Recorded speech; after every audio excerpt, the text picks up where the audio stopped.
이건 만들어져서는 안 되는 거야.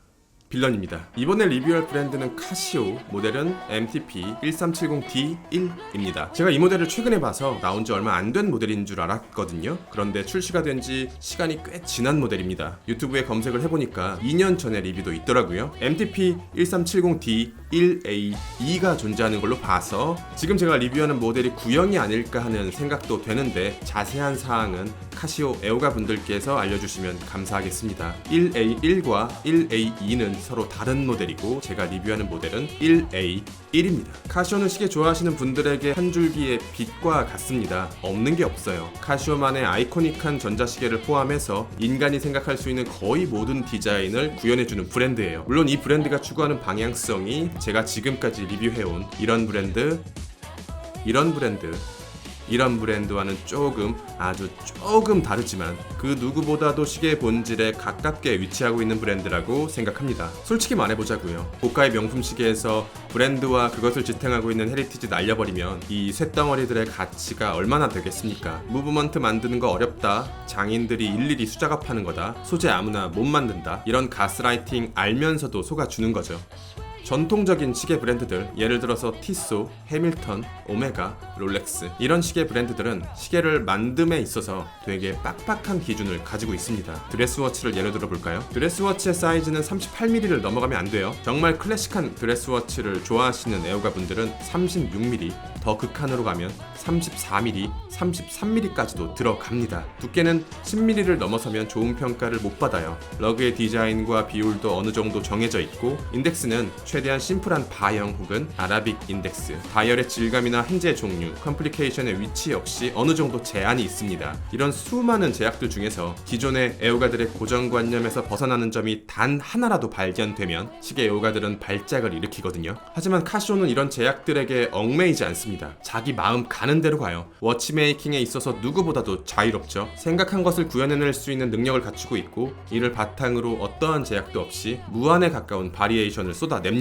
물론 저같이 전통적인 시계 브랜드의 좁은 시야에 절여진 사람의 눈에는 불편하게 보이는 모델이 대다수지만 간혹 카시오라는 시계의 신이 이렇게 하찮은 저의 취향까지도 배려해주는 자비로운 모델들이 탄생하기도 합니다.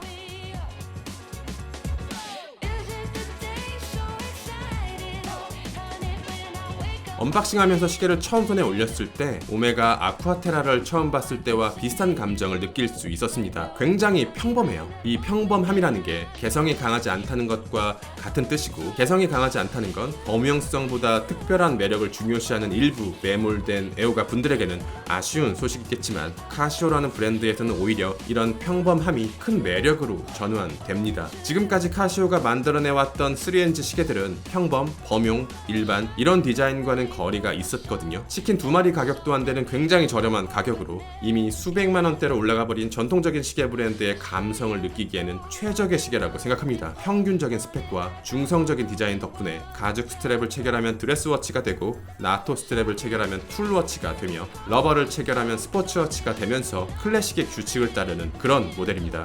그 증거로 지금 보이는 이 카시오라는 브랜드명을 티소 혹은 브라이틀링으로 바꾼다 한들 전혀 어색하지 않습니다. 아닌가요?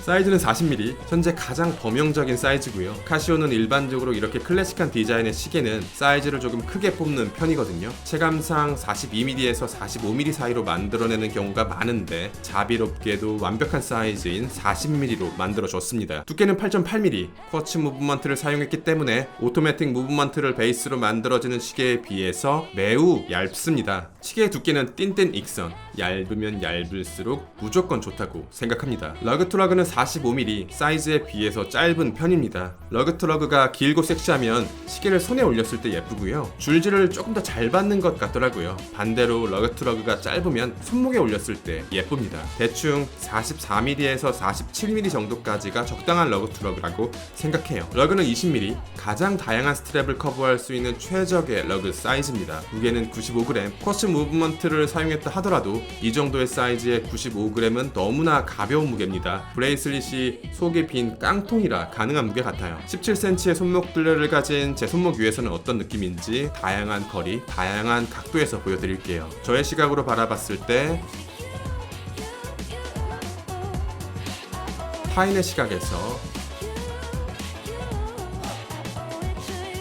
조금 더 멀리,